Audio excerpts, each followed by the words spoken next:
أعوذ بالله من الشيطان الرجيم.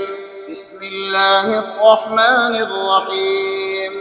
ألم تر إلى الذين قيل لهم كفوا أيديكم وأقيموا الصلاة وآتوا الزكاة فلما كتب عليهم القتال إذا فريق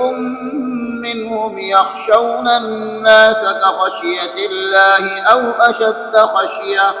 وقالوا ربنا لم كتبت علينا القتال لولا أخرتنا إلى أجل قريب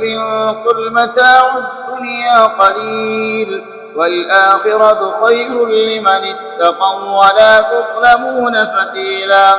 أينما تكونوا يدرككم الموت ولو كنتم في بروج مشيدة وإن تصبهم حسنة يقولوا هذه من عند الله وإن تصبهم سيئة يقولوا هذه من عندك قل كل من عند الله فما لهؤلاء القوم لا يكادون يفقهون حديثا ما أصابك من حسنة فمن الله وما أصابك من سيئة فمن نفسك وأرسلناك للناس رسولا وكفى بالله شهيدا من يطع الرسول فقد أطاع الله ومن تولى فما أرسلناك عليهم حفيظا ويقولون طاعة فإذا برزوا من عندك بيت طائفة منهم غير الذي تقول والله يكتب ما يبيتون فأعرض عنهم وتوكل على الله وكفى بالله وكيلا أفلا يتدبرون القرآن ولو كان من عند غير الله لوجدوا فيه اختلافا كثيرا وإذا جاءهم أمر من الأمن أو الخوف أذاعوا به ولو ردوه إلى الرسول وإلى أولي الأمر منهم لعلمه الذين يستنبطونه منهم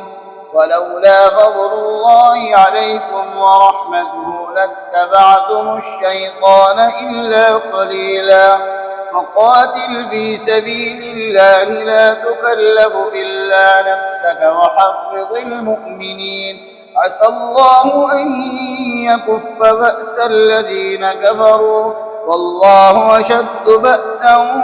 وأشد تنكيلا من يشفع شفاعة حسنة يكن له نصيب منها ومن يشفع شفاعة سيئة يكن له كفل منها وكان الله على كل شيء مقيتا وإذا حييتم بتحية فحيوا بأحسن منها أو ردوها إن الله كان على كل شيء حسيبا الله لا إله إلا هو ليجمعنكم إلى يوم القيامة لا ريب فيه ومن أصدق من الله حديثا